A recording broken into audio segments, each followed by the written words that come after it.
There's this question that is always asked in the insurance industry.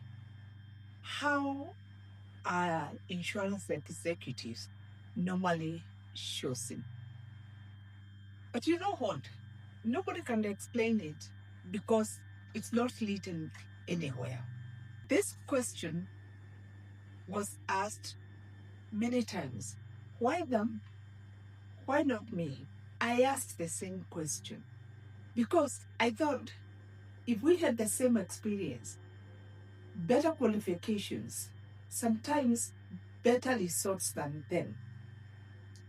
But yet, when the list of the executives was out, my name was never there. And the most frustrating part is no one can explain why. Because the truth is, insurance executives are not chosen by the criteria you find in any policy manual. It is chosen by unwritten rules. Today, I want to pull back the curtain and explain how insurance executives are actually chosen, not officially, but realistically. There's a myth most of us have or had. If I perform well enough, the leadership will naturally follow me. That is a belief, but it worked in my early days of my career until it suddenly didn't. Because executive selection is not a reward system, it is a risk decision. Insurance, as we know, fundamentally, it's all about risk. And executive appointments are one of the biggest risks an organization can take. So, the real question here is, who deserves this? It's who makes us feel safe handling them in this level of responsibility. That's the first truth most people never hear. Before anyone becomes an executive, they pass through what I call leadership safety filter. They have to be filtered. This is because executive positions are very sensitive to an organization. Leadership asks, often subconsciously, will this person protect the organization? Will they make sound decisions even with the information which is incomplete? Will they escalate wisely or emotionally? Because sometimes you have to escalate the issue or the matter even to the board level. But how would this person do it? Will they create stability or chaos? In the event there is a panic, how would that person deal with that panic?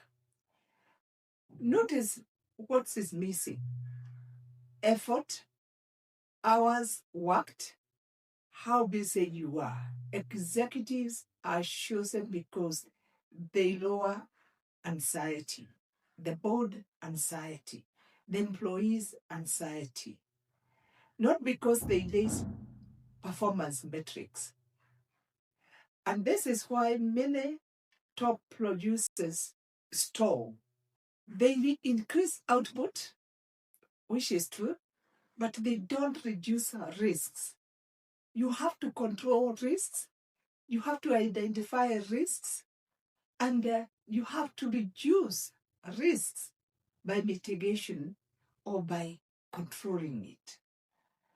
Here's something most people don't realize: executives are being evaluated long before an opening comes up, not in interviews, not in performance reviews, but in moments like this. How they respond to ambiguity, how they speak when pressure arises, it is true, executives don't panic because the whole organization will panic. How they find problems instead of fixing them, how they think beyond their department. They look at things strategically, the whole organization, not their department or their branch. Leadership isn't asking, can you do the job? They are asking, can you be trusted when things go wrong? Because they do go wrong in insurance. Here's the critical distinction. High performers execute well, follow directions, solve immediate problems. Executives decide trade-offs, anticipate risks. You have to foresee risks, balance people, profit, and pressure. Many insurance professionals are promoted up to the point where execution stops being the job they do. After that, the criteria changes. If you are still trying to prove value through output, you are speaking to the wrong people, the wrong language. Executives often choose for doing more. They're not chosen for doing more. Executives, top producers are, but executives no. Executives are chosen for thinking better. So, what actually signals executive readiness? They ask, I asked. Here are 3 signals leadership watches closely. Judgment under uncertainty. Can you make decision without perfect information? With the information you have at hand, can you make an urgent decision? Emotional regulation. Do you stay steady when others panic? Remember, if executive panic, the whole organization will panic because they rely on you. They look up to you. Enterprise thinking. Do you protect the whole system? Or do you just protect your function? These signals are subtle. They are felt more than measured, which is why no one explains them. If you take one thing from this video, let it be this.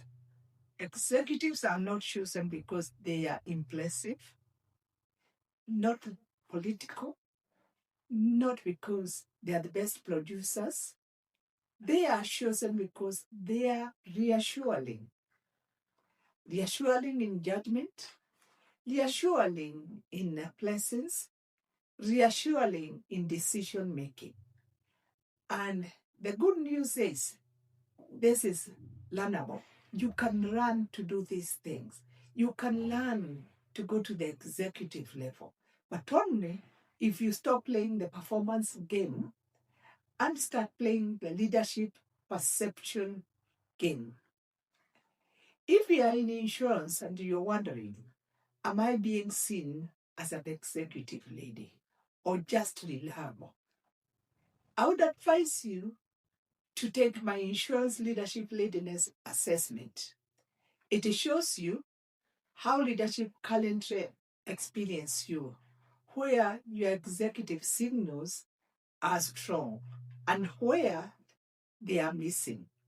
If you are ready to intentionally position yourself for senior leadership, that's exactly what we do inside the Insurance Leadership Acceleration Program.